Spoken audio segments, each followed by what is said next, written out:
Di pernikahan kedua ini anakku berumur 17 tahun, kulihat calon suamiku sangat menyayangi putriku. Tapi setelah aku menemukan hal aneh di kamar anak gadisku ternyata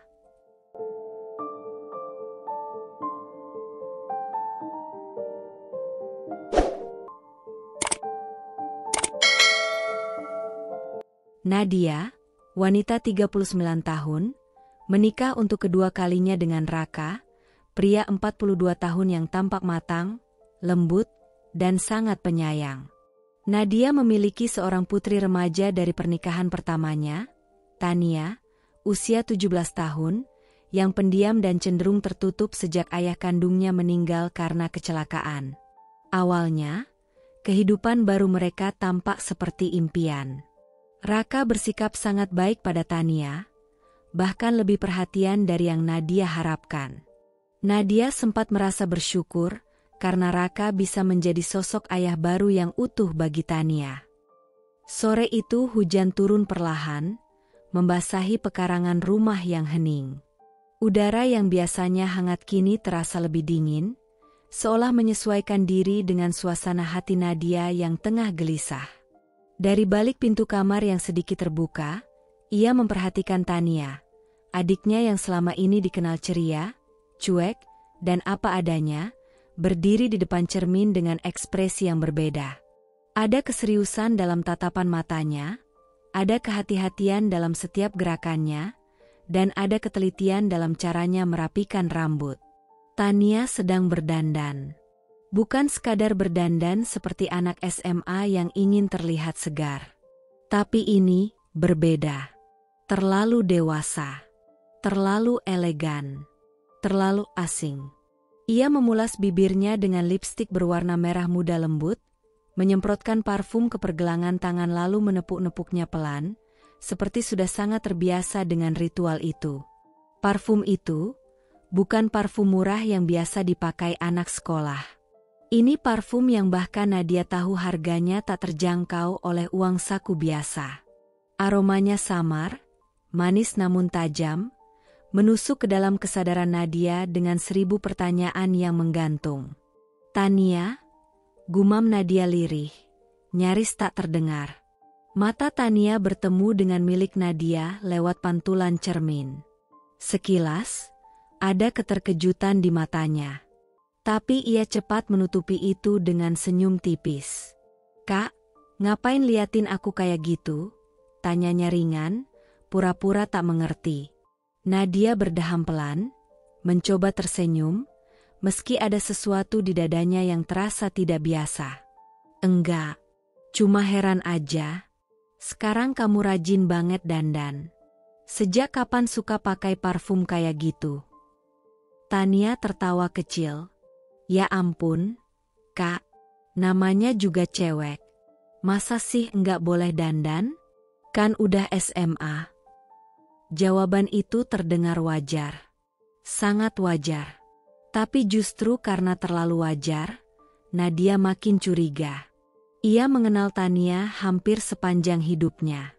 Tania yang ia tahu bukan gadis yang peduli dengan penampilan. Tania lebih sering tampil dengan rambut acak-acakan dan kaos longgar. Bahkan ketika ada acara penting keluarga, Nadia harus memaksa Tania memakai bedak.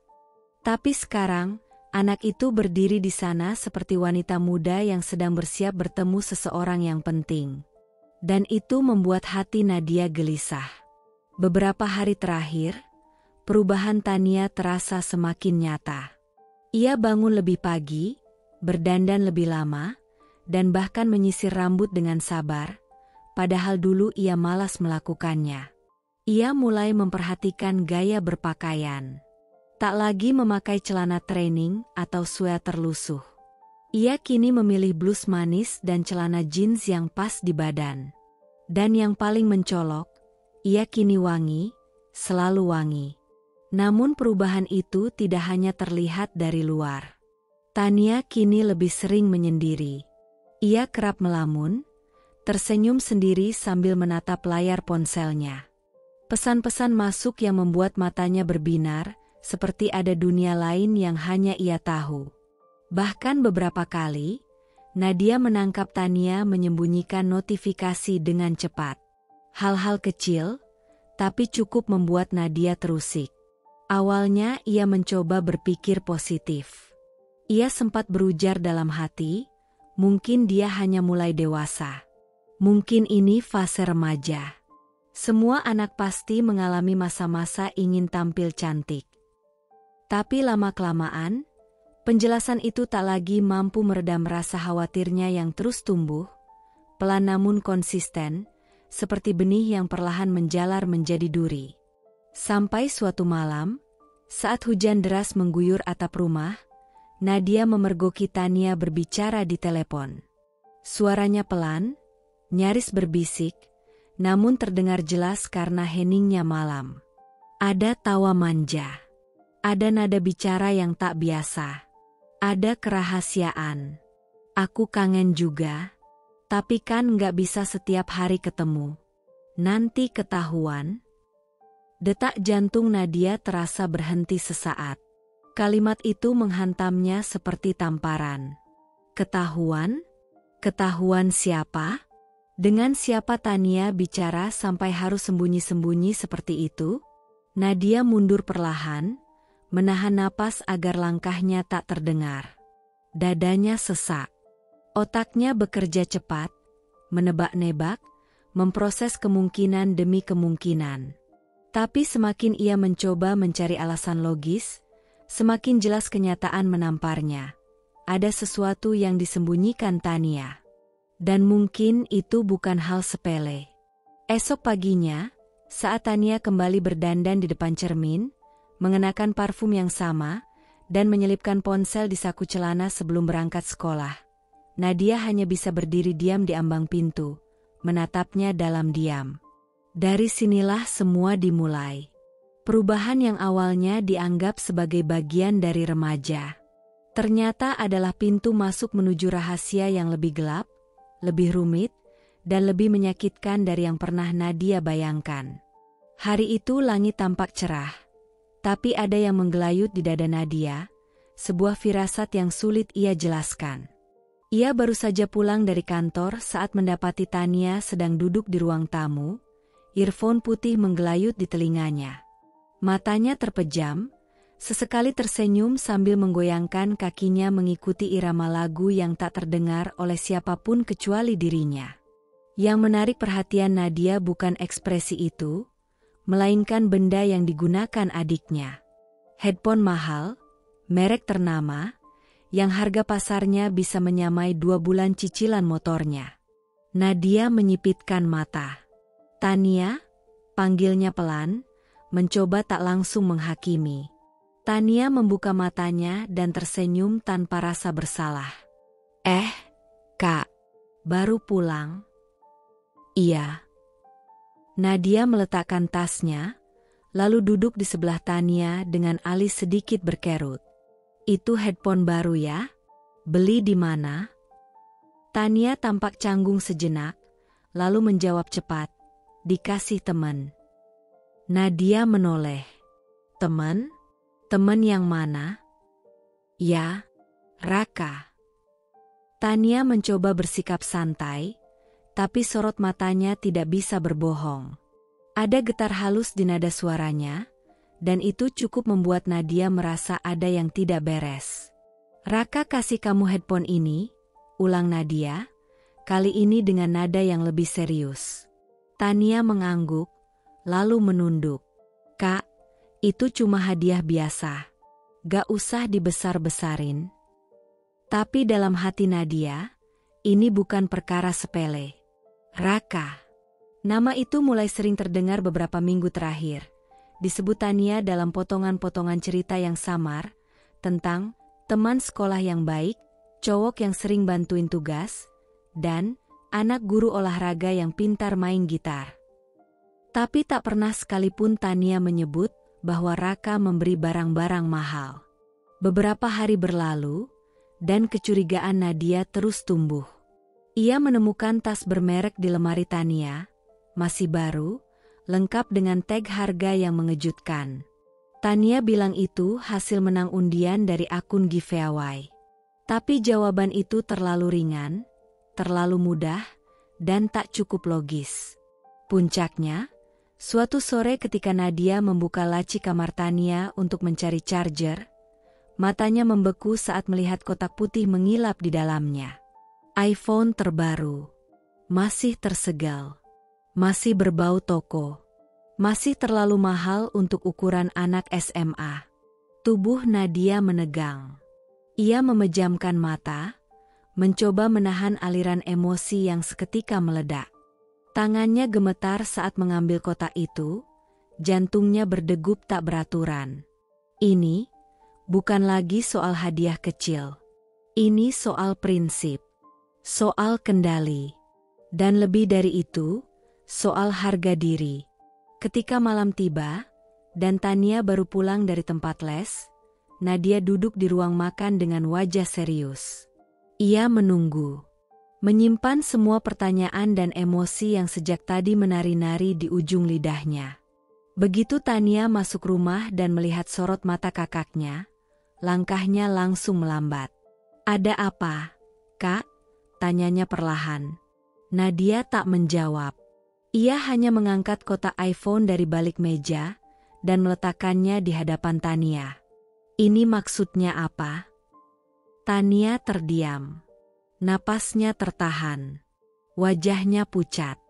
"Jawab, Tan. Jangan diam. Dari mana kamu dapat ini?" Tania mencoba tersenyum, tapi bibirnya bergetar. "Itu dari Raka juga." Tanpa sepengetahuan kakak, suara Nadia mulai meninggi. Suaranya retak oleh amarah dan kekecewaan. "Apa kamu tahu berapa harga barang ini? Apa kamu tahu arti dari menerima sesuatu yang semahal ini dari laki-laki, Tan?" Tania menunduk. Matanya mulai basah. "Kak, aku gak minta. Dia yang ngasih. Aku cuma gak enak nolak. Dia baik, dia perhatian." "Perhatian?" Nadia nyaris menjerit. "Apa kamu pikir perhatian itu dibuktikan dengan barang-barang mahal? Kamu pikir orang yang tulus mencintai akan memanjakan kamu dengan barang, tanpa memikirkan akibatnya?" Tania menangis sekarang. Tangisnya pecah dalam diam, seperti remuknya dinding pertahanan yang selama ini ia bangun. "Aku cuma pengin dimengerti, Kak. Aku ngerasa dia satu-satunya yang benar-benar lihat aku. Dengerin aku. Dia selalu ada waktu aku ngerasa sendirian." Perkataan itu menghantam dada Nadia lebih keras daripada apapun. Ia tercekat. Tak menyangka luka di hati adiknya sedalam itu. Di balik dandanan, parfum, dan senyum yang manis, ternyata Tania menyimpan kesepian yang tak pernah ia sadari. Namun amarahnya belum reda. Bukan pada Tania semata, tapi pada kenyataan bahwa ada lelaki bernama Raka yang masuk begitu dalam hidup adiknya, melampaui batas, menyusup tanpa izin. "Mulai sekarang, kamu kembalikan semua barang itu," ujar Nadia dingin. "Aku akan bicara langsung sama Raka. Dan kalau perlu, aku akan temui orang tuanya." Tania menatap kakaknya dengan mata merah. "Kak, jangan buat aku malu." Nadia menggenggam tangannya sendiri, menahan air mata yang ingin jatuh. "Lebih baik kamu malu sekarang, Tan, daripada kamu menyesal seumur hidup." Dan malam itu, untuk pertama kalinya sejak lama, mereka berdua menangis. Bukan karena marah, tapi karena saling menyadari bahwa cinta yang tidak dijaga dengan batas bisa berubah menjadi luka. Dan bahwa perhatian yang salah tempat bisa menghancurkan lebih dari sekadar hubungan darah. Malam itu hujan turun deras. Petir sesekali menyambar langit, menyisakan dentuman keras yang menggema sampai ke dinding rumah. Listrik di kamar Nadia padam sejak pukul 9 malam. Hanya kamarnya. Selebihnya menyala, namun suasana tetap terasa dingin dan tidak nyaman. Kipas mati. Udara pengap. Dan ia terlalu lelah untuk memperbaikinya malam-malam begini. Dengan langkah malas, Nadia mengambil bantal dan selimut tipis lalu berjalan ke kamar Tania. Ia sudah terbiasa tidur satu kamar dengan adiknya saat kecil, dan malam itu rasanya akan lebih tenang jika mereka tidur berdampingan. Setidaknya, kehangatan tubuh adiknya bisa sedikit mengusir rasa dingin dari dalam dadanya yang entah kenapa terasa lebih berat dari biasanya. Ia mengetuk pintu pelan, lalu membukanya sambil berkata, "Tan, kakak numpang tidur ya malam ini. Listrik kamar kakak mati." Kamar itu sepi. Tania ternyata belum pulang. Jam di dinding menunjukkan pukul 22.37. Tania memang izin untuk belajar kelompok di rumah temannya malam ini, dan Nadia sempat mengizinkannya, meski dengan berat hati. Ia mencoba percaya bahwa adiknya bisa menjaga batas. Tapi entah kenapa, kepercayaan itu makin hari makin rapuh. Seperti jembatan kayu lapuk yang sewaktu-waktu bisa runtuh oleh satu langkah salah. Nadia masuk dan meletakkan bantalnya. Tapi baru saja ia duduk di tepi ranjang Tania, sesuatu menyerangnya begitu saja. Bau parfum. Aroma itu tidak asing. Wangi khas yang samar, namun begitu tajam di ingatan. Aroma wodi oriental yang dulu pernah menempel di jaket seorang pemuda bernama Raka ketika datang menjemput Tania sepulang sekolah beberapa minggu lalu. Saat itu, Nadia hanya sempat mencium sekilas ketika Raka lewat di depannya. Tapi wangi itu sangat spesifik. Laki-laki, elegan, maskulin. Dan kini, ia menciumnya lagi. Di sini. Di kamar Tania. Di bantalnya. Jantung Nadia berdetak tak karuan. Ia mendekatkan hidungnya ke bantal Tania. Perlahan, penuh keraguan, namun dorongan untuk tahu lebih kuat dari rasa takut. Dan benar saja. Aroma itu menempel jelas. Tercium kuat seolah seseorang baru saja berbaring di situ. Aroma tubuh laki-laki. Aroma Raka. Untuk sesaat, dunia Nadia berhenti. Lidahnya keluh. Tubuhnya kaku. Tenggorokannya tercekat seolah ada batu besar mengganjal di sana. Otaknya menolak percaya, namun panca inderanya berbicara lain. Ini bukan sugesti. Ini nyata. Terlalu nyata. Tangannya gemetar saat ia meraba spray. Masih hangat. Tidak seperti spray kosong yang seharusnya dingin saat ditinggal terlalu lama. Dan kini pikirannya melayang ke segala arah. Panik, takut, marah, bingung. Semua bercampur menjadi satu seperti badai yang mengamuk dalam dada. Apa Raka pernah masuk ke kamar ini? Apa dia tidur di sini? Apa yang sebenarnya terjadi di belakangku? Air mata Nadia jatuh tanpa peringatan. Hatinya remuk, tidak hanya karena kemungkinan buruk yang terlintas, tapi karena rasa gagal yang menusuk-nusuk kesadarannya. Ia merasa dibohongi, dikhianati, oleh adik kandungnya sendiri, oleh anak yang sudah ia rawat sejak kecil, ia lindungi sepenuh hati. Bahkan ia perjuangkan mati-matian ketika orang tua mereka meninggal. Tania adalah segalanya. Dan sekarang kamar itu menjadi saksi akan sesuatu yang tak pernah Nadia bayangkan. Entah sejauh apa Tania telah melangkah, tapi aroma di bantal itu cukup untuk membuat seluruh kepercayaan yang telah dibangunnya runtuh seketika. Tak lama kemudian, suara motor terdengar dari halaman depan. Tania pulang. Dengan cepat, Nadia berdiri, menghapus air matanya, lalu berjalan keluar kamar dengan langkah mantap. Jantungnya berdegup kencang, bukan karena takut, tapi karena amarah yang sudah mencapai ubun-ubun.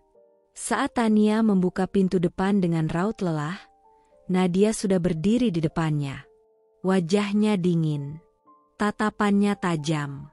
"Kamu dari mana?" tanyanya datar, tapi suaranya bergetar. Tania terkejut. "Belajar kelompok, Kak. Di rumah Gita." Tadi hujan, jadi pulangnya telat. Nadia mendekat 1 langkah. Raka ikut belajar. Tania menunduk, mulai merasa tidak nyaman. Iya, tapi dia cuma nganter. Kak, gak lama. Nadia menghela napas panjang. Wangi parfumnya nempel di bantal kamu, Tan. Tania langsung menegakkan tubuh. Wajahnya pucat. Mulutnya terbuka, tapi tak ada kata yang keluar. Diam. Loh, jangan bohong lagi.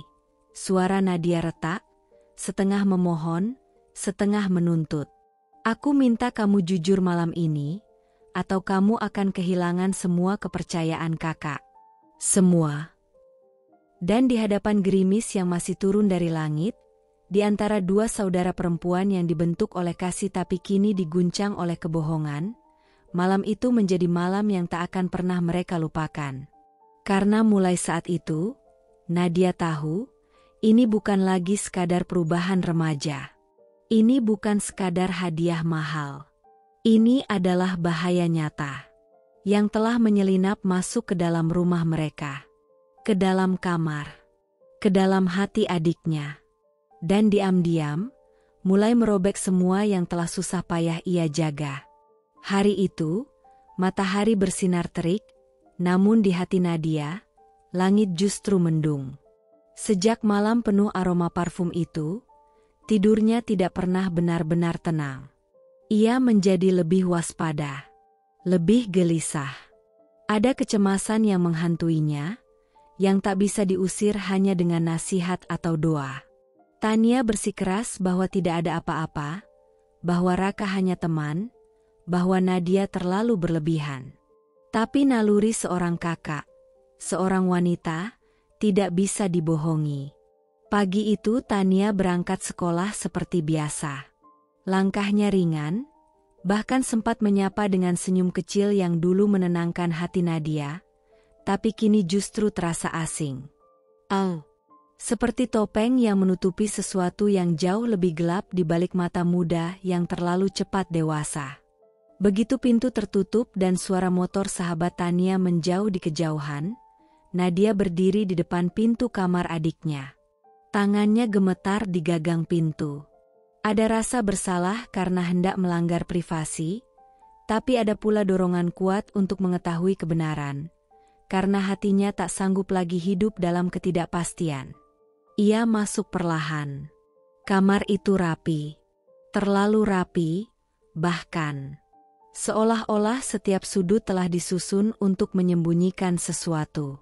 Nadia mengedarkan pandangan, menelusuri lemari, laci, meja rias, semuanya tampak normal. Sampai akhirnya, ia duduk di ranjang dan, tanpa tahu kenapa, mengangkat bantal. Dan di sanalah ia menemukannya. Kotak kecil berwarna biru gelap, terbuat dari beludru, dengan kilau samar di bagian tepinya. Detak jantung Nadia langsung melonjak. Ia mengambilnya dengan tangan bergetar. Napasnya tertahan. Dan saat dibuka, cincin berlian. Cantik, berkilau, mewah.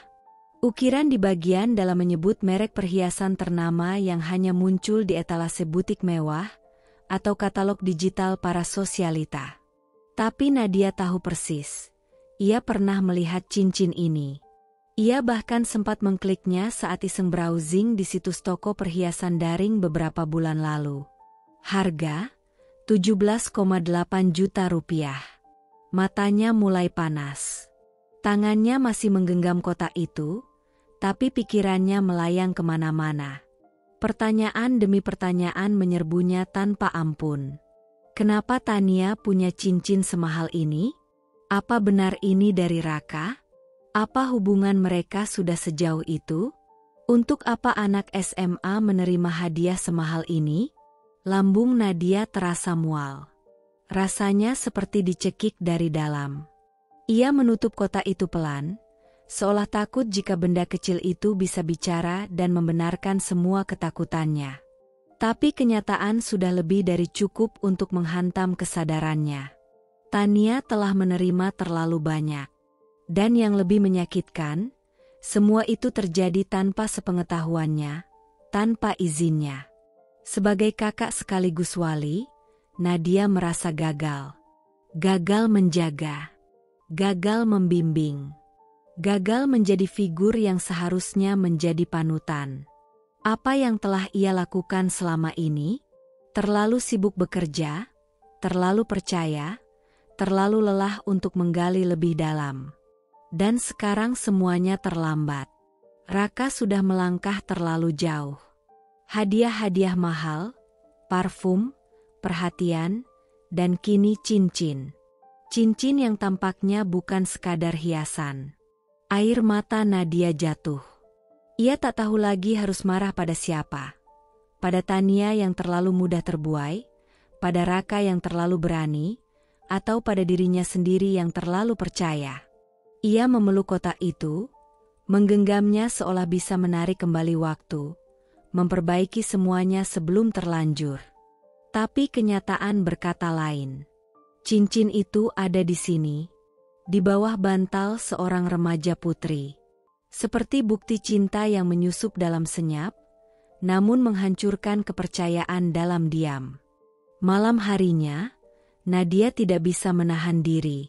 Ia menunggu Tania pulang, duduk di meja makan dengan kotak cincin di atas meja. Tak ada kata saat Tania membuka pintu dan melihat wajah kakaknya yang datar namun penuh badai yang nyaris meledak. "Aku masuk ke kamar kamu," kata Nadia lirih namun tegas. "Aku temukan ini." Tania terpaku, mata membesar, bibir bergetar. "Kak, aku..." "Jangan bohong, Tania." Nada suara Nadia naik, tapi matanya dipenuhi air mata. "Cincin ini dari Raka juga, kan?" Tania tak menjawab, tapi diamnya adalah pengakuan paling jujur yang pernah Nadia dengar. Dan malam itu, untuk kedua kalinya dalam hidup mereka, dunia terasa seperti jurang. Antara kakak dan adik, cinta dan kehilangan, pengawasan dan pengkhianatan, semua berkumpul jadi satu, menyisakan luka yang jauh lebih dalam daripada kata-kata bisa jelaskan. Malam itu, udara di ruang makan terasa lebih dingin dari biasanya. Bukan karena AC, tapi karena suasana yang menggantung di antara dua perempuan yang selama ini hidup dalam satu atap, satu darah, satu kasih, namun kini berdiri di dua sisi yang saling menjauh. Nadia duduk diam di kursi, masih menatap kotak cincin berlian di atas meja. Tania berdiri di ambang pintu dapur, ragu-ragu melangkah masuk, wajahnya datar seperti tembok. Seolah tidak terjadi apa-apa. Seolah benda mungil yang kini menjadi pusat badai itu tidak berarti. "Tania," ucap Nadia lirih, tapi dengan nada penuh tekanan. "Kamu belum jawab pertanyaanku. Cincin ini dari siapa?" Tania hanya menatap lurus. Tatapannya kosong. Tidak ada rasa bersalah. Tidak ada kegelisahan seperti anak yang ketahuan menyembunyikan sesuatu. Hanya sikap acuh yang sangat menusuk. "Itu hadiah," jawab Tania, pelan tapi jelas. Nadia menahan napas. "Dari Raka?" Tania mengangkat bahu. "Iya." "Terus kenapa?" Dada Nadia bergemuruh. Ia mencoba tetap tenang, meski jantungnya berdetak liar. "Tania, kamu masih SMA. Hadiah seperti ini, cincin berlian, itu bukan main-main. Ini bukan gelang persahabatan atau boneka lucu.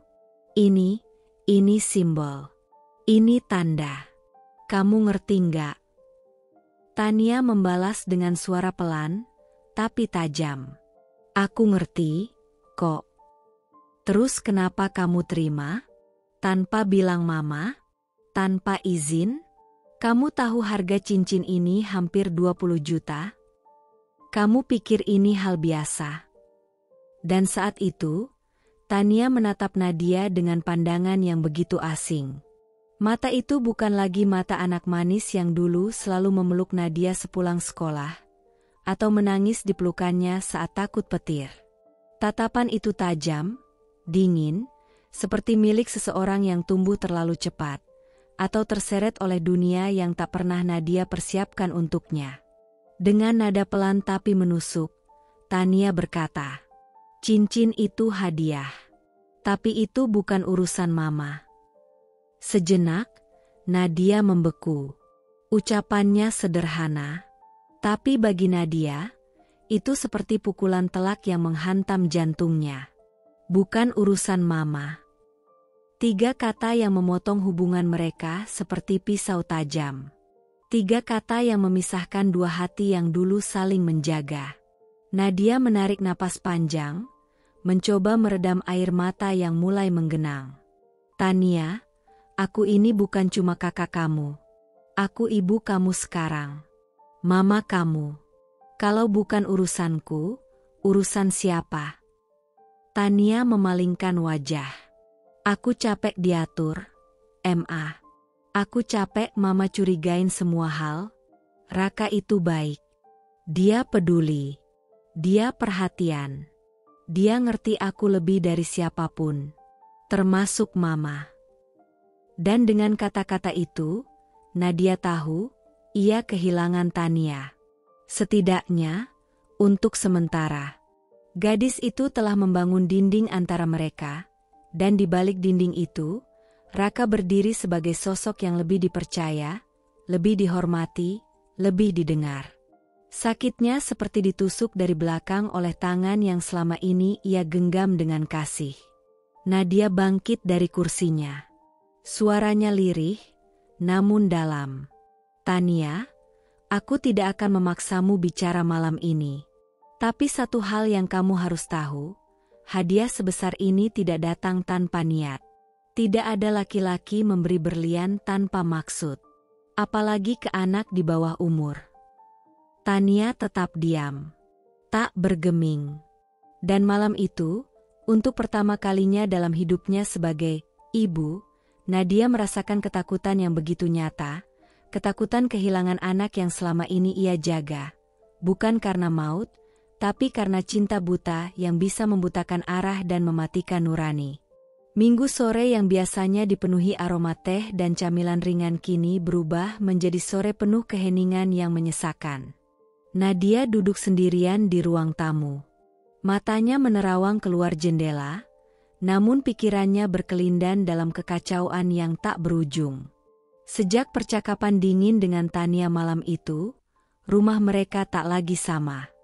Hangat yang dulu ada kini menguap perlahan, digantikan bayang-bayang kecurigaan yang terus membesar, seperti kabut yang menelan semua harapan. Raka, suaminya, juga berubah.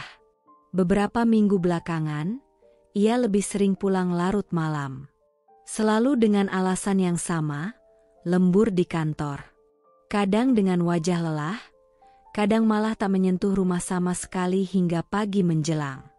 Dulu, Nadia akan percaya. Ia tahu Raka memang pekerja keras, tipe pria yang ambisius dan gila tanggung jawab. Tapi kini, setiap kata yang keluar dari mulut Raka terasa seperti kepingan teka-teki yang tidak cocok dengan gambaran rumah tangga mereka. Apalagi setelah hadiah-hadiah mahal yang diberikan ke Tania dan cincin itu. Sore itu, Raka baru saja pulang dari lembur weekend. Tubuhnya lunglai, kemejanya kusut, dan ia langsung menuju kamar mandi tanpa banyak bicara. Nadia hanya menatapnya diam, memperhatikan detail kecil yang tak pernah ia perhatikan sebelumnya. Bau parfum asing, bekas lipstik samar di kerah, bahkan tawa yang hilang dari tatapan mereka. Ketika Raka di kamar mandi, Nadia bangkit perlahan, seperti terdorong oleh sesuatu yang lebih kuat dari rasa bersalah. Ia mendekati tumpukan pakaian kotor Raka yang baru saja ditaruh di kursi. Tangannya gemetar saat merogoh kantong celana bahan hitam itu. Ia tak tahu pasti apa yang ia cari. Tapi ia menemukannya. Sepotong kertas terlipat 2. Kertas itu agak lembab, sedikit kusut. Nadia membukanya dengan perlahan. Pandangannya menyapu baris demi baris tulisan yang tertera di atasnya. Hotel Grand Arcadia, Suite Eksekutif. Tanggal, Jumat, 19 Mei. Durasi, 1 malam. Nama utama, Raka Angkasa. Additional guest, Tania Nurhaliza. Dunia Nadia berhenti. Mulutnya terbuka. Tapi tak ada suara. Jantungnya memukul keras dinding dadanya. Tangannya lemas, lututnya nyaris tak kuat menopang tubuh. Ia harus duduk kembali di sofa sebelum tubuhnya benar-benar ambruk. Kertas itu, sepotong kertas yang sederhana, tetapi memuat luka yang terlalu besar untuk didefinisikan. Tania. Tania. Nama anaknya. Nama adik yang ia besarkan, ia lindungi, ia cintai melebihi dirinya sendiri. Nama itu tertulis di struk hotel sebagai tamu tambahan. Tiba-tiba, seluruh gambaran mulai terangkai di kepalanya. Hadiah-hadiah mewah, parfum Raka di bantal Tania, cincin berlian, tatapan penuh rahasia antara mereka berdua, dan sekarang ini. Sebuah bukti nyata yang menusuk lebih dalam dari 1000 pengakuan.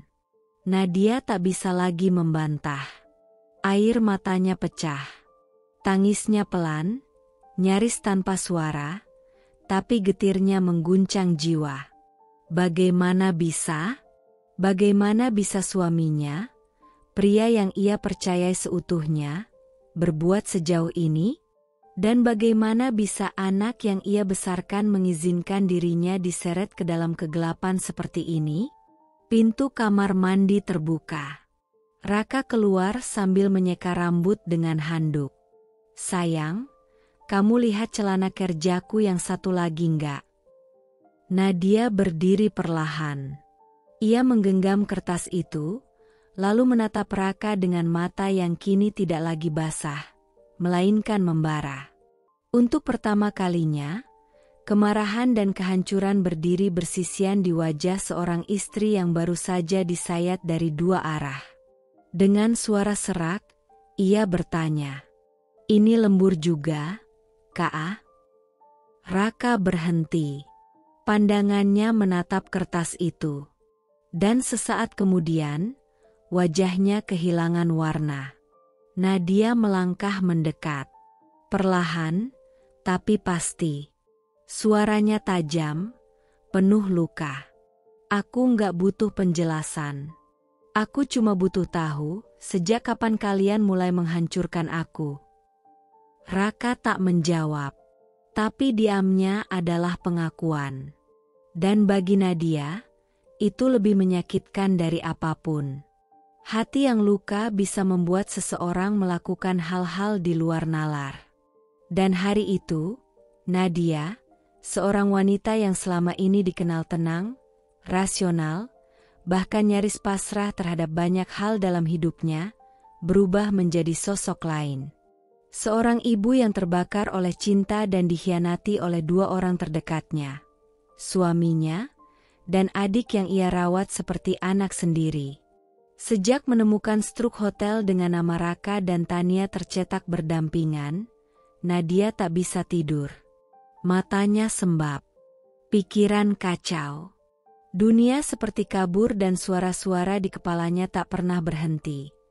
Memutar ulang semua kenangan yang dulu hangat dan kini berubah menjadi serpihan kebohongan.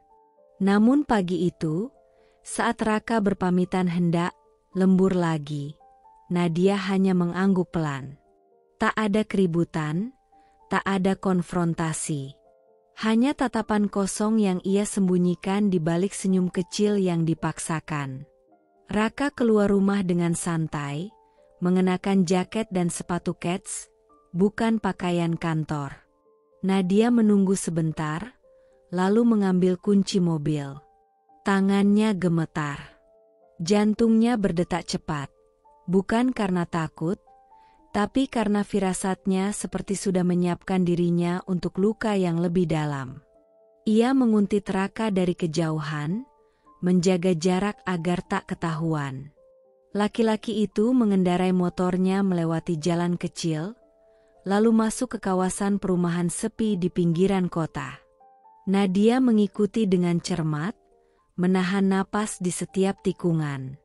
Ketika Raka berhenti di pinggir sebuah warung kopi kecil dekat taman kota, Nadia memarkirkan mobil agak jauh.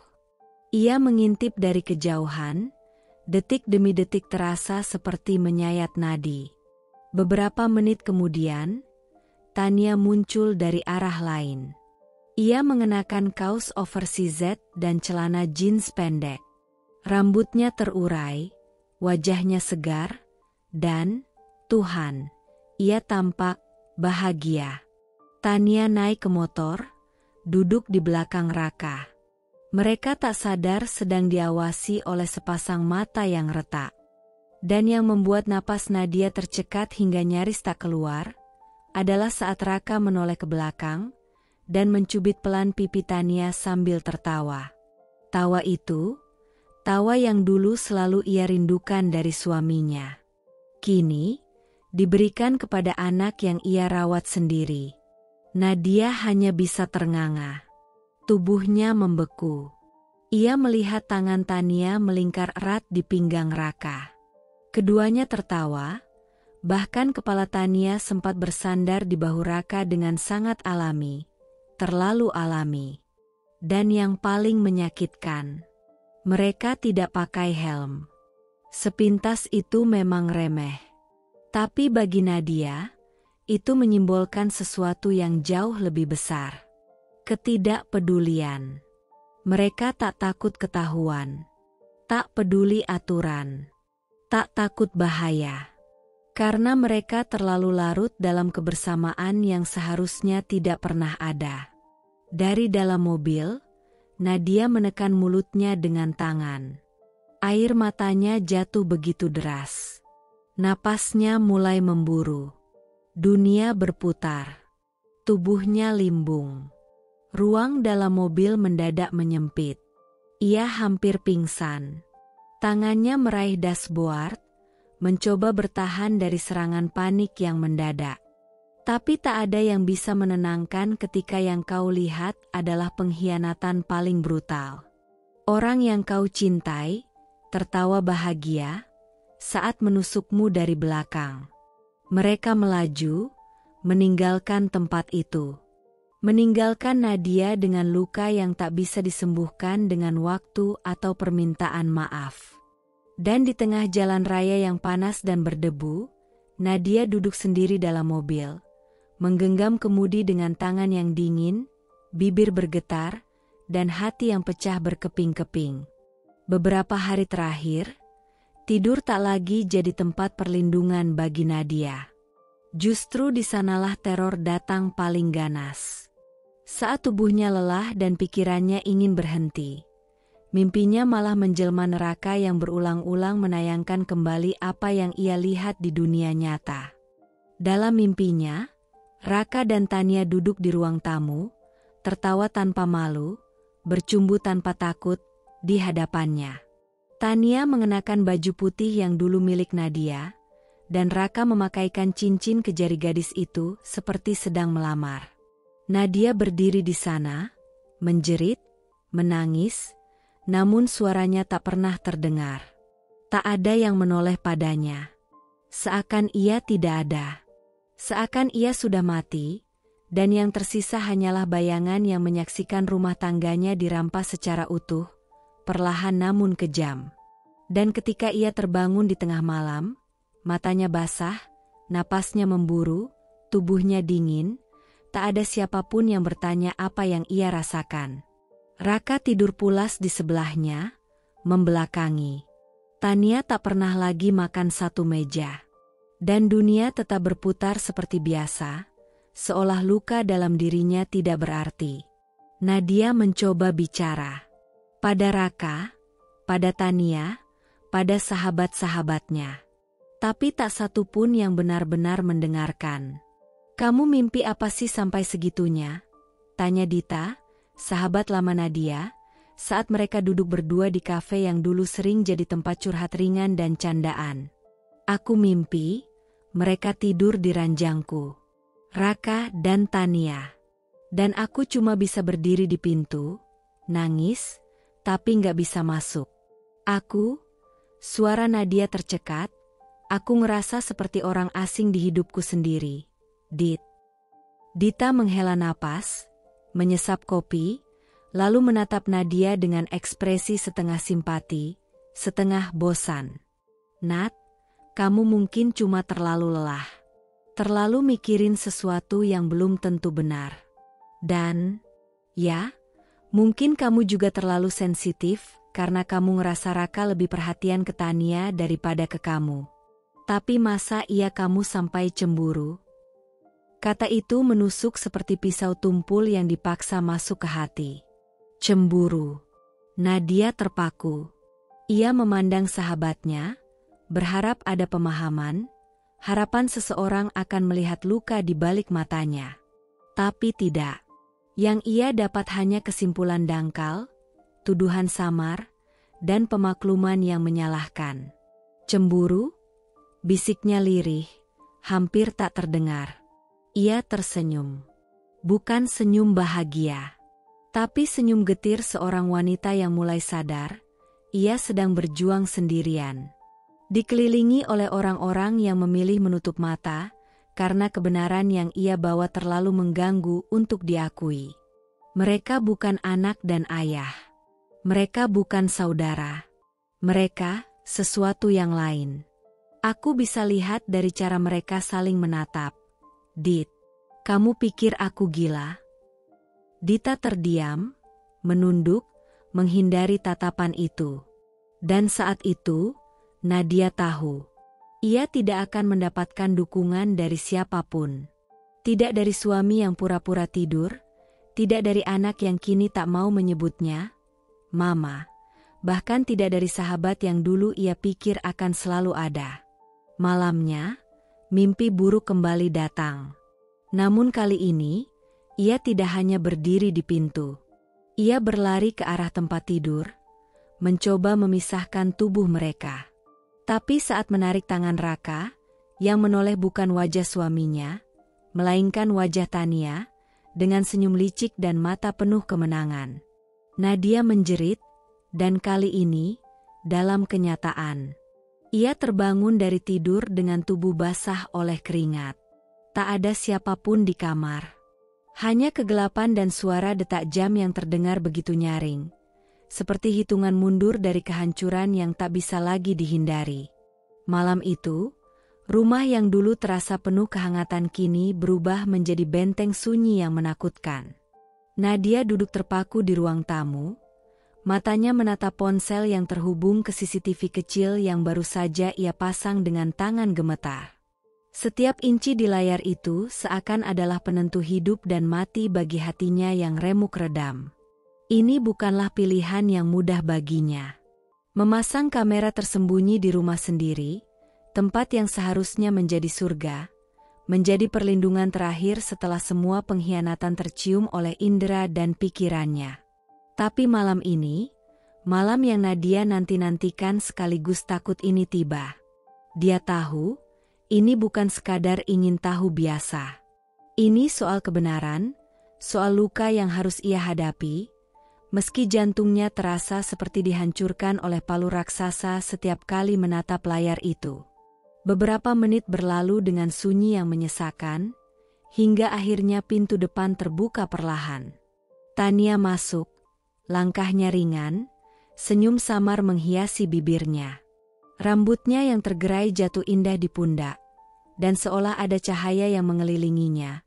Cahaya yang membuat Nadia merasa seperti orang asing di rumah sendiri. Tak lama kemudian, Raka datang, membawa kantong kerja.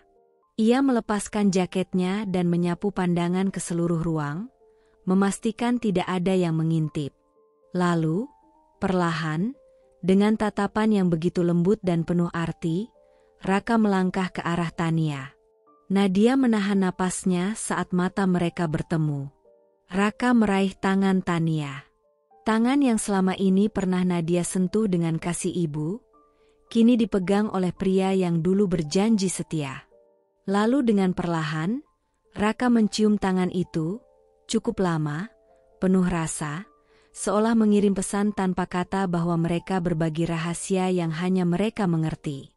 Dari layar kecil itu, Nadia bisa mendengar desah napasnya sendiri, bergema dalam hati yang sesak.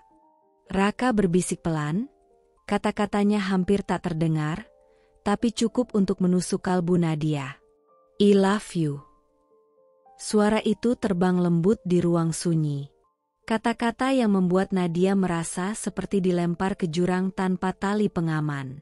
Tania membalas dengan pelukan yang erat, wajahnya menempel di dada Raka dengan kehangatan yang seharusnya milik seorang suami kepada istri, atau ayah kepada anak, bukan sebaliknya.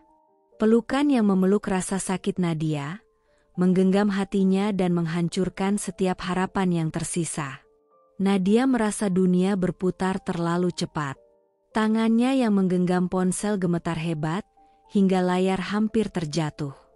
Nafasnya memburu, dan air mata yang selama ini ditahan pecah begitu deras, membasahi pipi yang kini membakar dingin. Tubuhnya lemas, ia terjatuh ke lantai ruang tamu, seakan seluruh kekuatan yang pernah dimilikinya telah habis tercuri oleh pengkhianatan yang tersaji nyata di depan mata. Tangisan Nadia bukanlah sekadar sedih. Itu adalah tangisan seorang ibu yang kehilangan anak, seorang istri yang kehilangan suami, seorang wanita yang kehilangan segalanya dalam satu malam penuh luka. Ia tahu, setelah rekaman ini, tak ada lagi kata maaf yang bisa menyembuhkan luka terlalu dalam ini. Tak ada lagi harapan untuk kembali seperti dulu. Hanya ada kenyataan yang kejam, dan sebuah kebenaran yang memukul keras jiwa. Raka dan Tania bukan lagi ayah dan anak. Mereka adalah sepasang kekasih yang saling memiliki, dan Nadia hanyalah korban yang tersisih. Langkah Nadia berat. Setiap detik di ruang tunggu psikolog terasa seperti penantian di ambang jurang tanpa dasar. Hatinya penuh dengan keraguan dan harapan sekaligus. Seperti terseret arus deras yang tak bisa ia kendalikan. Ia duduk di kursi empuk berwarna krem. Tangannya gemetar memegang ponsel yang berisi rekaman berdurasi pendek. Rekaman yang bagi Nadia adalah kunci pembuktian pengkhianatan yang selama ini dirasakan tapi tak berani ia nyatakan. Ia telah mengumpulkan bukti dengan risiko yang besar, berhadapan dengan rasa takut yang menggerogoti dirinya setiap malam. Saat pintu ruang psikolog terbuka, Nadia bangkit, langkahnya pelan menuju kursi di depan meja. Matanya mencari pandangan wanita di seberang sana, sosok yang ia harapkan bisa memberinya jawaban yang selama ini dinantikan. Psikolog itu membuka ponsel Nadia dan mulai memutar rekaman yang sudah dihafalnya setiap detik. Wajah Raka yang mencium tangan Tania, kata-kata lembut, I love you. Pelukan hangat yang tak seharusnya ada di antara mereka, semuanya terpampang jelas, tanpa celah. Namun, sesaat kemudian, wajah psikolog tetap datar. Ia menghela napas panjang, suaranya terdengar lembut tapi berat saat mulai berbicara. Bu Nadia, saya bisa merasakan betapa sakitnya ini untuk Anda. Saya tahu rekaman ini sangat berarti, katanya dengan tatapan penuh empati. Tapi saya harus jujur, ini bukan bukti yang bisa memastikan adanya hubungan seksual antara mereka. Kata-kata itu seperti kilat yang menyambar. Tubuh Nadia terasa membeku, jantungnya seolah terhenti berdetak sesaat. Belum cukup bukti. Bagaimana mungkin? Semua luka di dalam dada yang menganga, semua mimpi buruk yang menghantui tiap malam, apakah ini tidak cukup? Ini hanya menunjukkan kedekatan emosional dan fisik, tapi tidak bisa dijadikan dasar hukum untuk menyatakan perselingkuhan secara pasti. Lanjut psikolog itu, suaranya tetap tenang tapi menusuk hati. Tanpa konfirmasi dari mereka, ini bisa jadi salah tafsir. Nadia menatap lantai. Air matanya mulai menggenang, perasaan hancur bercampur kecewa menyerbu seketika. Jadi apa yang harus saya lakukan? Dok, saya tidak tahu harus berbuat apa. Sudah terlalu banyak yang hilang, tapi saya masih belum bisa memastikan semuanya. Suara Nadia bergetar, hampir pecah. Psikolog itu mengulurkan tangan, mengusap lembut punggung Nadia, sebuah gestur sederhana yang membuat Nadia merasa sedikit lebih manusiawi di tengah badai yang mendera. Konfrontasi adalah kunci, Bu. Anda harus berbicara langsung kepada Raka dan Tania. Hanya dengan begitu Anda bisa mendapatkan kejelasan yang Anda butuhkan, dan akhirnya bisa mengambil langkah untuk menyembuhkan diri Anda sendiri, katanya dengan penuh pengertian. Tapi saya juga ingin Anda tahu, ini proses yang sangat berat.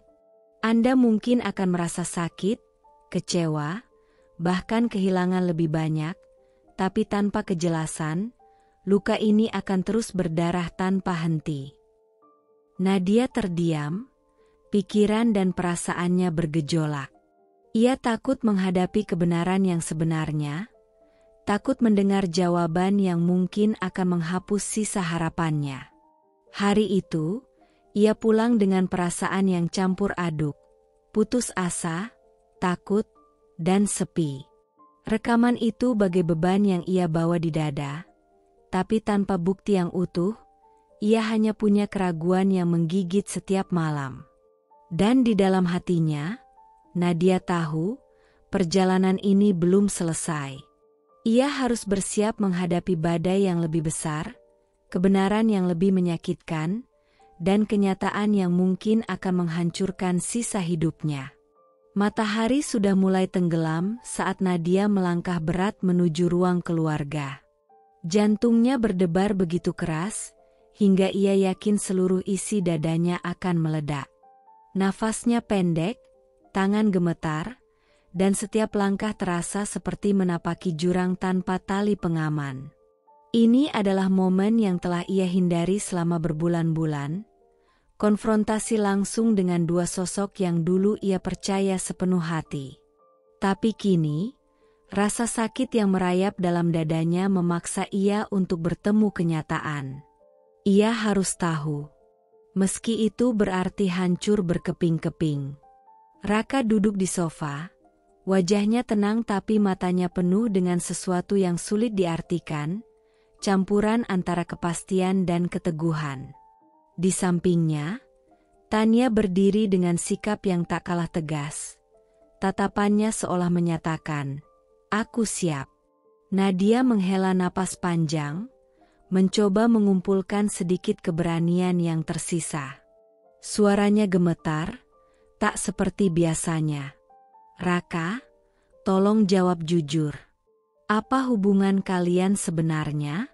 Apa yang sebenarnya terjadi selama ini?" Keheningan yang mengikutinya terasa seperti ruang kosong yang menyesakkan. Raka mengangkat kepalanya, menatap Nadia langsung ke matanya. Tak ada penyesalan, tak ada alasan, hanya sebuah pengakuan yang menusuk jiwa. "Aku mencintainya," ucap Raka dengan suara pelan, namun penuh kepastian. Kata-kata itu terucap perlahan, bagai bisikan maut yang menyayat hati Nadia sampai darahnya berderai. Nadia terdiam. Seluruh dunia seakan runtuh dalam satu detik. Napasnya tersengal, tangannya menggenggam ujung baju sendiri, seperti berusaha menahan badai emosi yang melanda. Air matanya mulai menggenang, seolah berusaha keluar tapi terhalang oleh kerasnya kenyataan. Sebelum Nadia bisa berkata apa-apa, Tania berdiri tegak, menyandarkan punggung pada sofa, dan dengan suara tegas namun penuh emosi berkata, "Dan aku mencintainya juga. Lebih dari sekadar ayah tiri." Kalimat itu meledak dalam ruang itu. Suara Tania, yang biasanya penuh kehangatan seorang anak, kini penuh dengan keberanian yang mengejutkan. Ia menatap Nadia tanpa rasa bersalah, seolah-olah memberitahukan bahwa dunia yang selama ini Nadia bangun kini sudah runtuh. Nadia menunduk, tangannya menutup wajah. Rasanya ingin berteriak, memukul, menangis tanpa henti. Tapi suaranya seolah mengering, hanya air mata yang berbicara. Ia merasakan dunia berputar liar, detik-detik berubah menjadi mimpi buruk yang nyata. Sakitnya begitu dalam, seakan ada pisau yang terus-menerus mengiris hati. Ia merasa kehilangan segalanya sekaligus. Suami yang dulu dicintai, anak yang dulu dipercayai, dan masa depan yang dulu penuh harapan. Suasana sunyi. Hanya suara napas Nadia yang berat dan air mata yang menetes perlahan di lantai ruang keluarga. Dalam hatinya, ia tahu, dari saat ini, hidupnya tak akan pernah sama lagi. Ruangan itu berubah menjadi medan pertempuran tanpa suara. Nadia berdiri dengan tubuh gemetar hebat, matanya merah dan basah karena air mata yang tak terhitung. Suaranya pecah, menggema bagai ledakan yang merobek keheningan malam. "Pergi. Kalian harus pergi dari sini. Aku tidak mau melihat wajah kalian lagi," teriak Nadia dengan suara histeris, napasnya tersengal, seluruh tubuhnya dipenuhi amarah dan kepedihan yang tak terhingga. Namun Raka tidak bergeming. Ia berdiri tegap, menatap Nadia dengan sorot mata dingin dan penuh tekad yang menakutkan. Suaranya tenang namun keras, menandakan dia tak akan mundur dari apa yang telah ia putuskan. "Rumah ini atas nama kita bersama, Nadia. Aku tidak akan pergi begitu saja. Ini bukan hanya tentang kamu atau aku, tapi tentang hak yang kita miliki bersama.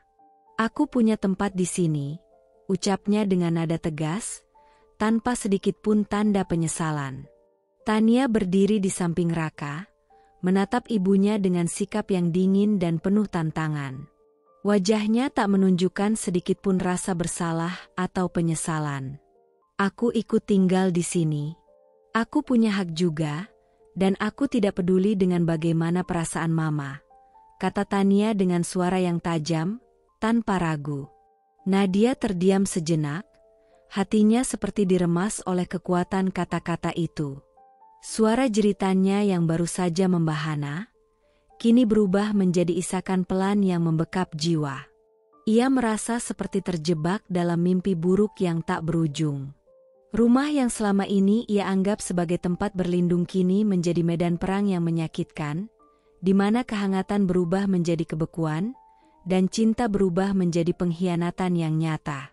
Ia tahu, pertempuran ini belum selesai.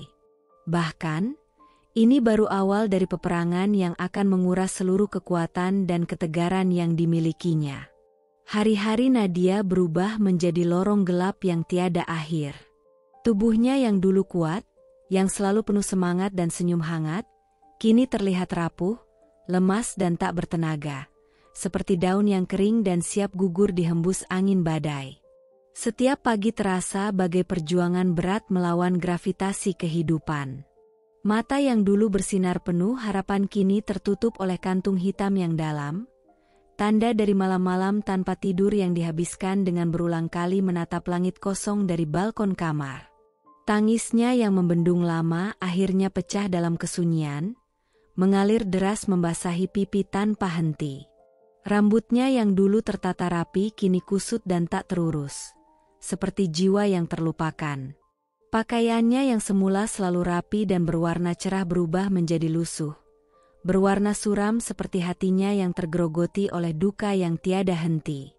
Nadia sering terlihat duduk sendiri di balkon, membiarkan dinginnya angin malam menyapu wajahnya yang basah oleh air mata, menatap kosong ke langit yang gelap tanpa bintang. Setiap detik terasa hampa, dan kesendirian menjadi sahabat yang menemaninya dalam keheningan yang menyiksa. Tidak lama kemudian, bisik-bisik mulai beredar di lingkungan sekitar rumahnya. Suara-suara kecil yang berubah menjadi gema, merambat dari mulut ke mulut seperti racun halus yang meracuni kehidupan Nadia lebih dalam. "Lihat, itu Nadia, lagi duduk di balkon malam-malam, menangis lagi," kata seorang ibu parubaya dengan suara pelan tapi penuh rasa ingin tahu yang hampir menjadi hinaan terselubung. "Iya, aku dengar dari tetangga sebelah, Katanya dia depresi berat sejak tahu suaminya berselingkuh dengan anak tirinya sendiri. Kasihan banget, sahut tetangga lain, sambil melirik ke arah rumah Nadia seakan menunggu tragedi berikutnya. Gosip itu berkembang seperti api yang membakar keringatan di musim panas. Nadia tahu, dia merasa seolah seluruh dunia sedang menatapnya, menilai, menghakimi, tanpa ada yang benar-benar memahami betapa berat beban yang ia pikul. Terkadang, saat ia menatap keluar jendela dan melihat sosok-sosok tetangga yang diam-diam memandang dengan tatapan penuh bisik-bisik, Nadia merasakan tekanan itu seperti jerat tak terlihat yang kian mengencang di lehernya. Ia merasa terperangkap dalam lingkaran neraka yang tak berujung. Ditelantarkan oleh suami dan anak yang dulu ia cintai, kini harus menanggung derita tambahan, hinaan dan gosip yang menyakitkan dari orang-orang sekitar.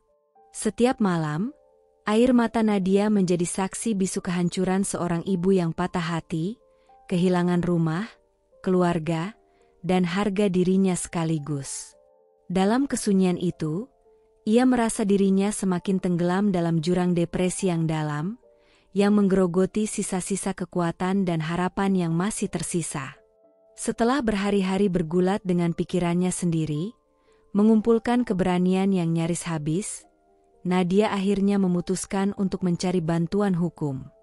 Ia tahu bahwa ini bukan perkara mudah.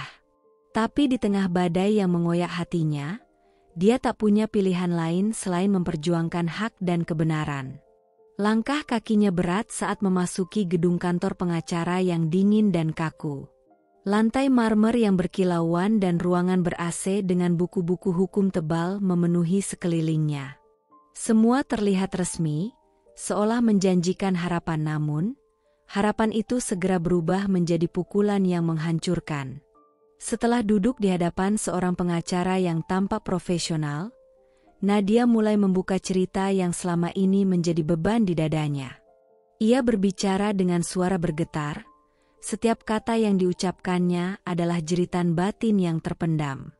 "Pak, saya curiga suami saya berselingkuh dengan anak saya sendiri," kata Nadia, berusaha keras agar suaranya tidak pecah. Seketika, suasana berubah. Pengacara itu menatap Nadia dengan pandangan sinis dan skeptis. Senyum miring tersungging di bibirnya. Ia menghela napas panjang dan berkata, "Maaf Bu, tapi cerita seperti itu terlalu aneh, terlalu dramatis. Hubungan terlarang antara ayah tiri dan anak tiri? Saya sudah banyak menangani kasus, tapi belum pernah dengar yang seperti ini." Kata-kata itu bagai cambukan yang menghantam Nadia berulang kali. Tubuhnya gemetar, matanya berkaca-kaca. Namun, dia berusaha tetap tegar. "Ini bukan sekadar curiga, Pak. Saya punya bukti. Saya tidak mau cerita saya dianggap remeh." Pengacara itu malah tertawa kecil, menatapnya seolah sedang berbicara dengan seseorang yang berhayal. "Maaf Bu, saya harus realistis. Hukum butuh bukti yang kuat, bukan sekadar rumor atau perasaan. Dan ini bukan kasus biasa." Nadia merasakan dunia di sekelilingnya runtuh. Bukan hanya karena pengkhianatan yang ia alami, tapi juga karena sikap dingin, tak berperasaan dari orang yang seharusnya membantunya. Ia datang mencari keadilan, tapi yang ia terima adalah penghinaan dan pelecehan mental. Air matanya mulai tumpah, suaranya pecah dalam kesedihan dan kekecewaan. "Saya hanya ingin keadilan, Pak. Saya ingin melindungi anak saya, melindungi keluarga saya." Namun kata-katanya tenggelam dalam dinding dingin kebijakan dan skeptisisme. Pengacara itu mengalihkan pandangannya, seperti ingin segera mengakhiri pertemuan. Nadia keluar dari kantor itu dengan hati hancur, merasa semakin terperangkap dalam labirin tanpa jalan keluar. Ia bertanya-tanya apakah keadilan memang hanya milik mereka yang kuat dan mampu berjuang tanpa harus dihina. Di jalan pulang, hujan turun pelan, membasahi wajahnya yang penuh luka batin. Setiap tetes air hujan seolah menumpahkan kesedihan yang terpendam. Dalam hati, Nadia bersumpah, meski dunia menolak mendengar suaranya, ia tidak akan berhenti berjuang. Setelah berbulan-bulan terperangkap dalam bayang-bayang kesedihan yang mendalam, Nadia mulai menemukan secercah kekuatan untuk bangkit kembali. Tubuhnya yang sempat melemah kini perlahan memulihkan diri. Walau hatinya masih penuh luka yang menganga, Nadia mencoba untuk kembali menjalani hidup seperti sedia kala. Hari itu, dengan langkah gontai namun penuh tekad, ia melangkah masuk ke kantor, berusaha memulai babak baru yang penuh harapan. Namun, takdir rupanya belum menyingkirkan badai dari hidupnya. Di tengah hiruk-pikuk rutinitas kantor, sebuah amplop coklat sederhana tiba-tiba menarik perhatian Nadia. Tergeletak di atas meja, tertempel rapi dengan tulisan namanya. Rasa penasaran bercampur gelisah menyelimuti dadanya saat ia mengambil amplop itu, seolah sudah merasakan bahwa isinya bukanlah kabar baik. Dengan tangan yang bergetar, Nadia membuka amplop tersebut. Mata tajamnya segera tertuju pada tumpukan dokumen resmi yang membuat napasnya sesak. Surat perjanjian kredit rumah, sebuah rumah baru yang ia tidak pernah tahu atau setujui. Tapi yang lebih mengejutkan, rumah itu ternyata didaftarkan atas nama Nadia dan Tania sebagai pasangan. Seolah dunia runtuh di hadapannya, Nadia memandang dokumen itu dengan susah payah menelan air liurnya yang tiba-tiba kering. Jantungnya berdegup tak beraturan, berteriak dalam dada, bagaimana mungkin? Bagaimana dia berani melakukan ini? Tangan Nadia mulai gemetar ketika ia menelaah tanda tangan di dokumen itu. Satu demi satu, ia menyadari bahwa tanda tangan itu adalah tiruan, palsu, dibuat sedemikian rupa untuk menyerupai miliknya. Bayangan Raka, sosok yang dulu ia percaya, kini berubah menjadi bayangan pengkhianat yang kejam dan licik. Dia menggunakan data pribadiku. Dia memanipulasi, menipu sistem dan melakukan ini bersama Tania. Gumam Nadia dengan suara serak, air matanya mulai menetes tanpa terkendali. Segala rasa sakit yang pernah ia coba pendam kini meledak, membakar seluruh jiwanya. Luka lama dari pengkhianatan yang pernah ia alami belum sempat sembuh, malah kembali dirobek dengan pengkhianatan baru yang jauh lebih dalam dan mengerikan. Kemarahan yang membara bercampur dengan rasa putus asa. Bagaimana bisa dia menghancurkan hidupku seperti ini? Bagaimana aku bisa percaya lagi setelah semua ini? Ia terduduk di kursi, tubuhnya seakan tak mampu menopang beratnya dunia yang tiba-tiba menimpanya. Namun di balik kepedihan itu, ada sebuah tekad yang membara. Nadia sadar bahwa ini bukan saatnya menyerah. Ia harus berjuang lebih keras lagi. Berjuang demi keadilan dan untuk membuktikan bahwa ia bukan korban yang lemah.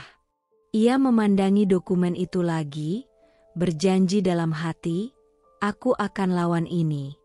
Aku akan keluarkan semua kebohongan dan penipuan ini ke terang. Aku harus melindungi diriku dan anakku. Hari itu, di balik duka yang mendalam dan rasa sakit yang tak terperi, Nadia menyalakan kembali api perjuangan yang hampir padam.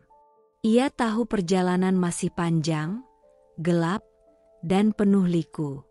Namun, ia bertekad menapaki jalan itu, meski harus berhadapan dengan pengkhianatan dan kesewenang-wenangan yang lebih kejam dari sebelumnya.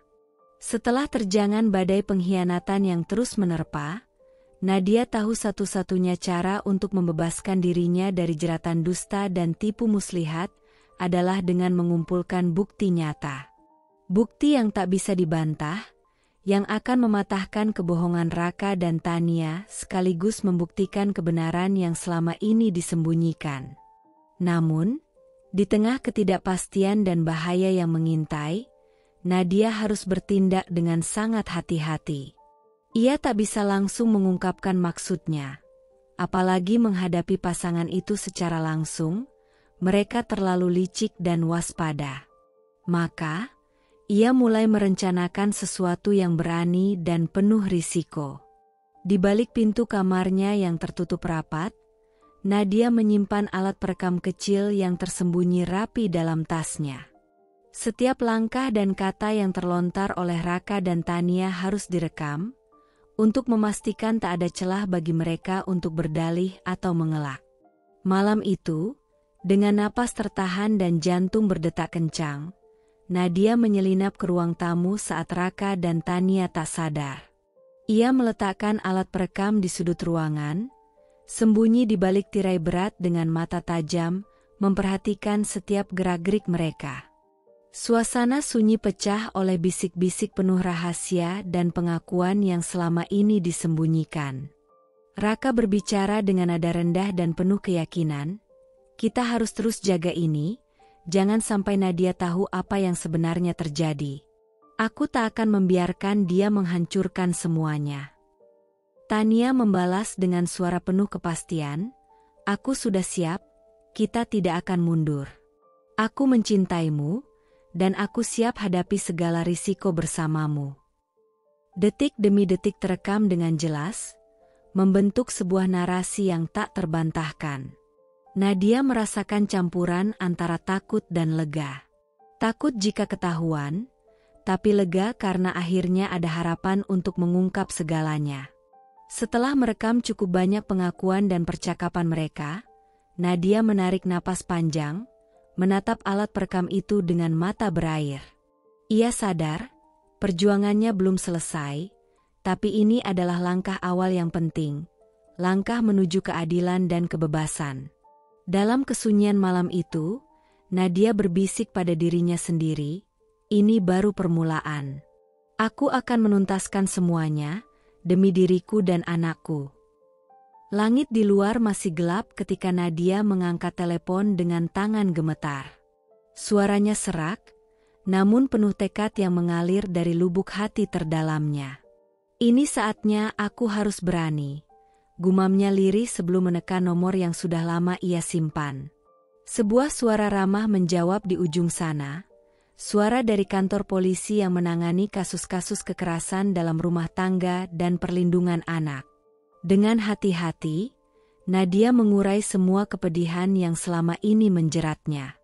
Ia menceritakan secara detail bagaimana Raka dan Tania telah melanggar batas-batas keluarga yang seharusnya suci dan aman. Ia membacakan pengakuan yang ia rekam secara diam-diam, kata demi kata yang membakar jiwa. Polisi di seberang sana mencatat dengan serius, dan Nadia merasakan sedikit kelegaan yang tumbuh. Bukan karena masalahnya selesai, tapi karena ada seseorang yang mulai mendengarkan. Tak hanya itu, Nadia juga menghubungi Lembaga Perlindungan Anak, menjelaskan situasi pelik di dalam rumahnya. Meski Tania sudah berusia 17 tahun dan hampir menginjak dewasa, lembaga itu menegaskan bahwa hubungan tersebut tetap melanggar etika keluarga dan hukum yang melindungi anak dari pemanfaatan posisi atau kekuasaan. Meski usianya hampir dewasa, Bu Nadia, hubungan semacam ini tetap tidak dapat dibenarkan, apalagi melibatkan ayah tiri. "Kami akan membantu memastikan keselamatan Tania dan memberikan pendampingan psikologis." Suara dari pihak lembaga terdengar penuh empati. Dalam detik-detik itu, Nadia merasakan air mata mengalir tanpa mampu ia tahan. Campuran rasa lega, takut, dan harapan menghimpit dada.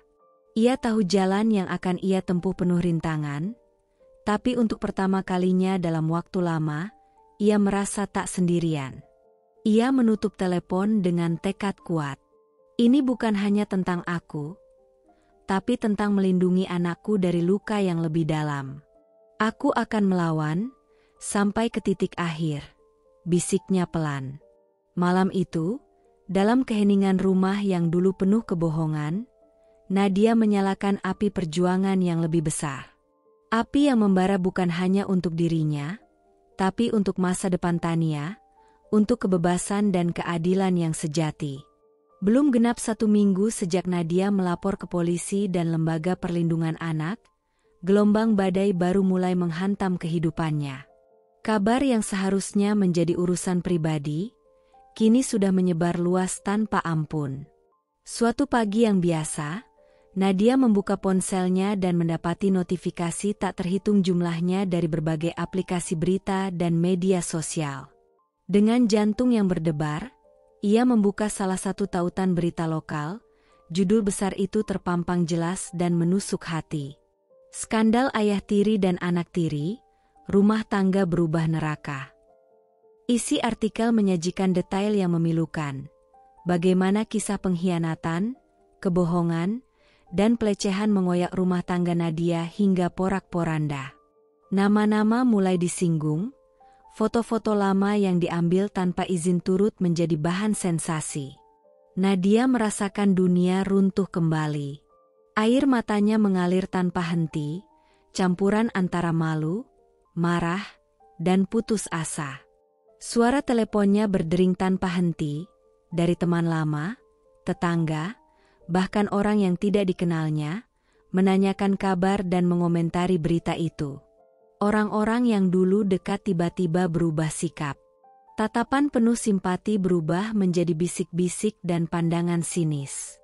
Keluarga besarnya terpecah, beberapa memilih menjauh demi menjaga nama baik, sementara yang lain mencoba menawarkan dukungan namun dengan kewaspadaan yang jelas.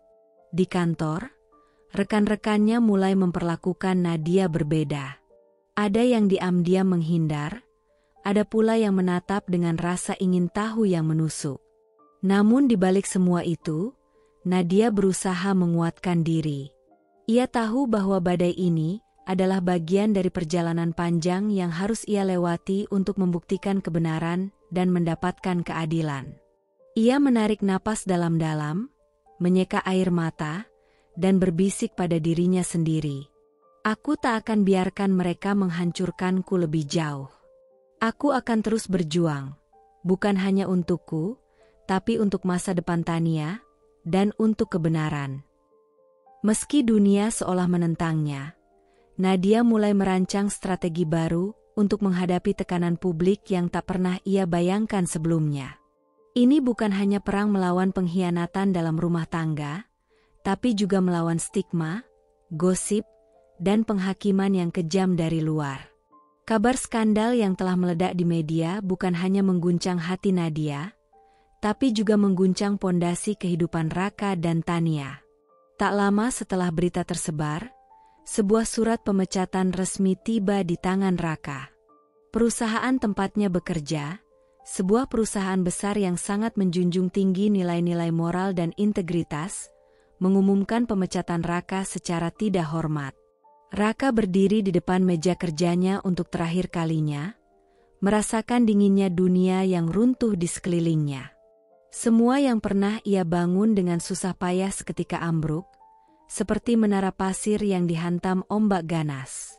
Di saat yang sama, Ban mengirimkan pemberitahuan resmi kepada Nadia bahwa proses kredit rumah baru yang menggunakan nama dan data pribadinya bersama Tania dibekukan sementara waktu. Semua transaksi dihentikan, rekening dibekukan, dan dokumen-dokumen diperiksa ulang dengan ketat. Sementara itu, di sekolah Tania, kegaduhan juga tak terhindarkan. Setelah berita viral tersebar luas, sekolah mengambil keputusan berat. Dengan alasan menjaga nama baik institusi dan menciptakan lingkungan belajar yang kondusif, Tania resmi dikeluarkan. Kabarnya, pengumuman itu datang secara tiba-tiba, meninggalkan Tania dalam keputusasaan yang dalam. Hari-hari mereka berubah menjadi neraka yang nyata. Tania yang dulu penuh percaya diri dan bebas, kini terseret dalam kesepian dan malu yang membakar jiwa. Raka yang selama ini menjadi sosok yang seharusnya kuat, kini terpuruk dalam kehancuran total. Sementara Nadia, ia menyaksikan semua itu dengan hati yang perih, tahu bahwa ini adalah buah dari luka yang dalam, sekaligus dampak dari perjuangannya untuk kebenaran. Air matanya tak henti mengalir. Namun ia tahu, ini bukan saatnya menyerah. Ia harus terus maju, menuntaskan pertarungan ini demi keadilan dan masa depan yang lebih baik. Malam itu, keheningan menyelimuti rumah yang dulu penuh tawa, kini berubah menjadi ruang kosong yang dingin dan sunyi. Nadia duduk terpaku di sofa ruang tamu, tubuhnya lelah dan pikirannya berputar tanpa henti. Matanya menatap kosong keluar jendela, menyusuri kegelapan malam yang menggambarkan hatinya yang remuk redam.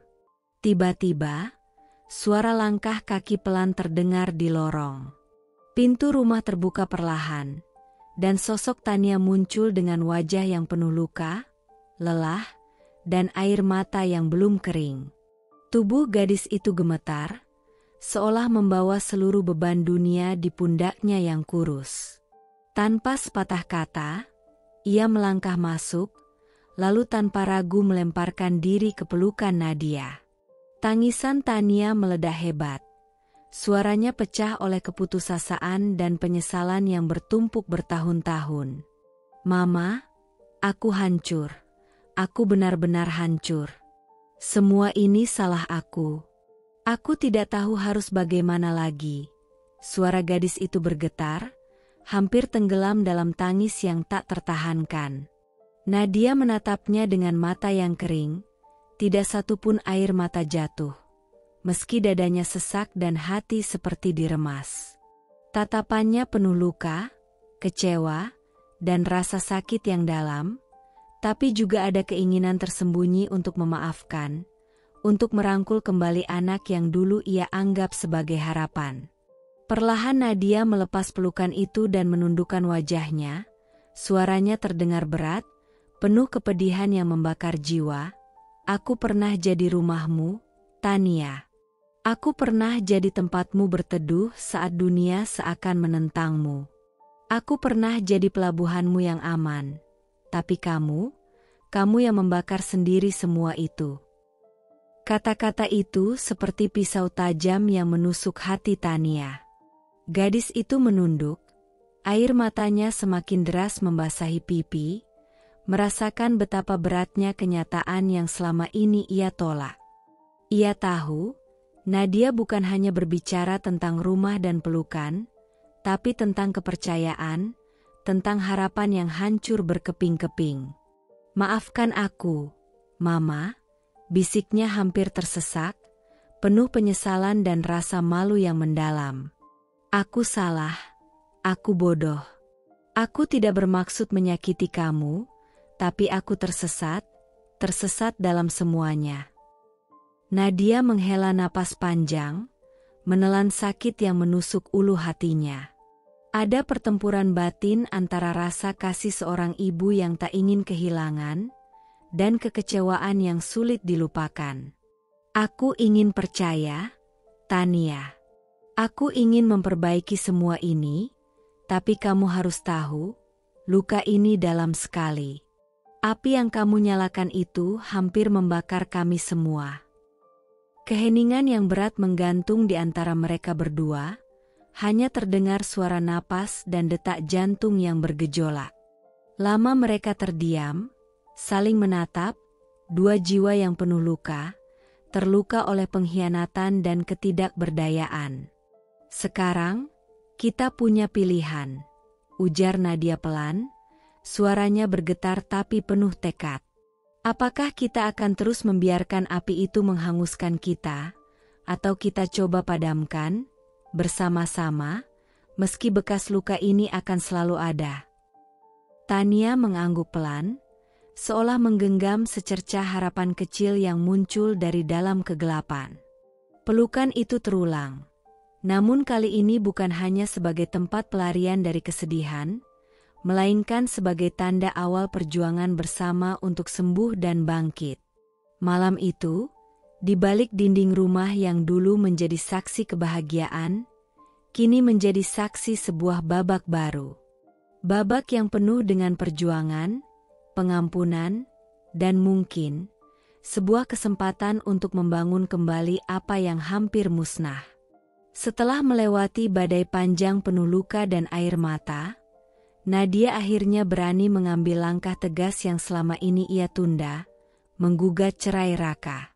Dengan bukti kuat pemalsuan tanda tangan dan manipulasi yang tidak terbantahkan, ia berjuang di pengadilan dengan seluruh keberanian dan tekadnya. Sidang demi sidang berjalan melelahkan, menghadirkan fakta-fakta pahit yang membuat ruang sidang bergemuruh. Pengacara Nadia dengan cermat mengungkapkan kebusukan Raka yang selama ini tersembunyi di balik senyum manis dan janji-janji kosongnya. Pada akhirnya, hakim memutuskan seluruh aset bersama jatuh ke tangan Nadia sebagai bentuk keadilan atas pengkhianatan yang telah ia derita. Raka tak hanya kehilangan segalanya secara materi. Ia juga dijatuhi hukuman 3 tahun penjara atas dakwaan pemalsuan dokumen dan eksploitasi anak di bawah asuhannya. Dunia yang selama ini penuh tipu daya dan kebohongan kini runtuh di hadapannya. Sementara itu, Tania, yang telah menjadi korban tekanan mental hebat dan pengucilan sosial, dikirim ke pusat rehabilitasi psikologis. Proses pemulihan berjalan panjang dan berat. Tapi setidaknya ada harapan bahwa luka batin yang dalam bisa perlahan sembuh. Nadia, setelah semuanya, memilih meninggalkan kota lama yang penuh kenangan pahit. Ia memulai lembaran baru di kota lain, menjelma menjadi sosok yang kuat dan inspiratif. Ia menjadi pembicara publik yang berani mengangkat isu trauma dan kekerasan emosional dalam rumah tangga, membawa suara-suara yang selama ini terbungkam. Di sebuah seminar besar, di depan ratusan mata dan telinga yang menanti kisahnya, Nadia berdiri di atas panggung dengan dada tegap dan suara yang lantang. Pengkhianatan terbesar bukan dari musuh yang asing, katanya, menatap lurus ke hadapan audiens, tapi dari orang yang kamu izinkan masuk rumahmu, duduk di mejamu, dan memeluk anakmu. Tapi hari ini aku tidak lagi menjadi korban. Aku adalah penyintas. Seketika ruangan bergemuruh oleh tepuk tangan, bukan hanya untuk Nadia, tapi untuk semua yang pernah terluka dan kini berani bangkit. Cerita Nadia berakhir bukan dengan kehancuran, tapi dengan kemenangan hati dan jiwa yang utuh. Kisah Nadia adalah gambaran pahit tentang pengkhianatan yang datang dari orang terdekat, yang menggores luka terdalam dalam rumah tangga dan hati seorang ibu. Namun di balik penderitaan yang mencekam, Nadia membuktikan bahwa kekuatan sejati bukanlah pada seberapa keras kita jatuh, melainkan pada keberanian kita untuk bangkit kembali. Dengan tekad yang tak tergoyahkan, Nadia melawan kebohongan dan ketidakadilan, hingga akhirnya mendapatkan keadilan yang selama ini ia impikan. Perjuangannya mengajarkan kita bahwa luka batin yang dalam sekalipun bisa disembuhkan, dan bahwa kita punya hak untuk menjadi penyintas, bukan korban. Melalui cerita ini, kita diingatkan bahwa kepercayaan adalah fondasi utama dalam keluarga, dan ketika itu dikhianati, jalan keluar terbaik adalah menghadapi kenyataan dengan kepala tegak dan hati yang tegar. Nadia tidak hanya menyelamatkan dirinya sendiri, tapi juga memberi harapan bagi mereka yang pernah terluka dalam diam. Inilah kisah tentang penderitaan, pengkhianatan, dan yang terpenting, tentang keberanian untuk memulai kembali. Sebuah perjalanan yang menginspirasi setiap jiwa yang pernah terpuruk untuk bangkit dan melangkah maju.